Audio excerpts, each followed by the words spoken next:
We're moving right along with our series on repurposing, and today is all about how to actually make repurposing your long-form content a reality for your business. So teacher authors, go ahead and reheat that cup of coffee because I'm your host, Cassandra Foster, and we're about to get schooled in socials. Welcome back to Schooled in Socials. This month, we have been diving headfirst into repurposing long-form content for social media, and we've reached episode 3 in the series. If you haven't had a chance to listen to the first and second episode, I highly recommend going back to give them a listen because they're going to make your repurposing journey easier and this episode more relevant for you. Now, today is about making repurposing happen. It's all well and good to say you're going to repurpose your long-form content, but what does that actually look like? Well, first, you need to choose a repurposing path. When I say that, I feel like some sort of wizard laying out the options for a hero on some epic adventure. But it's true. There are many ways to tackle repurposing, and you have to choose one and stick with it for a little bit to complete your quest, or at least enjoy your journey, because let's face it, marketing is kind of never ending. So, what repurposing path you choose really depends on 2 things. 1, if you already create a form of long-form content or not, and 2, your personal preference. So, option 1 is you go back and you do a little dance kind of between past content and present content. And option 2, you move forward. Okay, option 1, you go back and a little forward. And here's what I mean by that. If you have been creating long-form content for a bit, but haven't been fully taking advantage of it by repurposing, you can go back and repurpose that past content. Now, if you don't have a form of long-form content yet, you don't have to worry about making a choice because option number 2 is going to be your choice, and we'll get to that in just a minute. Okay, back to option 1. Going back to past content can be great because you can take full advantage of things you've already done and you've already written or recorded. But it will require you to kind of list out the content you have at your disposal, think about grouping them into similar topics, and creating content for social media that's kind of a mix of what I call throwback content, so that older content we just talked about, and your newer content. So, you kind of have a foot in each world, the past and the present. The advantages of this are that you are finally fully taking advantage of that long-form content you've created, and you get to drive some more traffic there, which might not have gotten there before if you hadn't shared it on your social media. The disadvantages are it can require a little more work and strategic thinking to make that past content and the present content to fit together.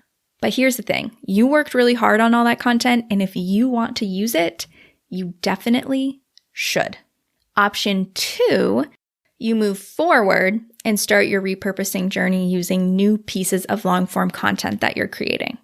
As a social media manager, this is my personal preference, but again, if you already have past content, you've worked hard on that content, so do not let me sway you from option number 1. It is completely valid. So what option number 2 looks like is pulling bits and pieces that could work as social media content as you draft and create your long-form content, and then lining up the posting of the long-form content with the posting of that social media content so they're kind of going up around the same time and people can see that one topic across your marketing platforms. The advantages of this are it can be less time consuming and your community, again, will be hearing those similar messages across your marketing channels at the same time, which from episode 22, we know this is a good thing. The disadvantages are if you already had long form content, you aren't fully taking advantage of what you already created. And I know that can be hard for some people to let go of. So truly, each of these paths is a matter of preference if you're someone who already creates long form content. And nothing says you have to stick with one path forever. You can start out with option 1 and see how it goes, analyze your data to see if it's worth your time, and then decide to keep with it or to go with option 2 where you just move forward. There's no doubt if you've been around for a hot minute, you know the importance of analyzing your social media data to help you reach your big business goals. But if the thought of diving into that data on your own has been holding you back from the content clarity that it can bring, I've got your back. With my quarterly data analysis service, I'm here to be your data bestie right alongside of you, diving into your analytics and outlining a content plan so that you can take effective action. This way, you get all the benefits of having your eyes on your data to help make goals for the new year without having to take a course or wade through the numbers by yourself. It's time to tap into the magic of your social media data, and you don't even have to add anything to your plate to do it. Just hop on the waitlist right now in the show notes. I know your future self will thank you.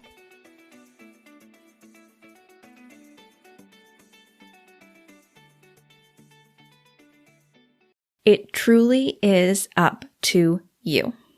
So hopefully by now you have in your head what repurposing path you're going to take. And it's time to get down to the nitty-gritty. What does it look like on social media?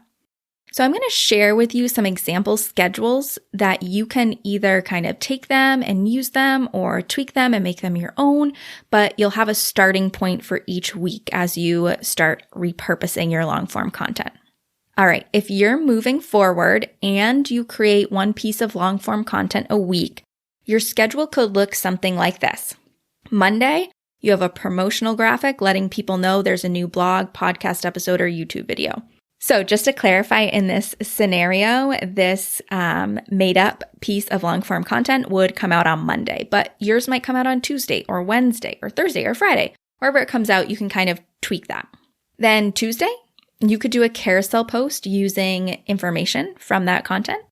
Wednesday, you could create a static post using info from that content.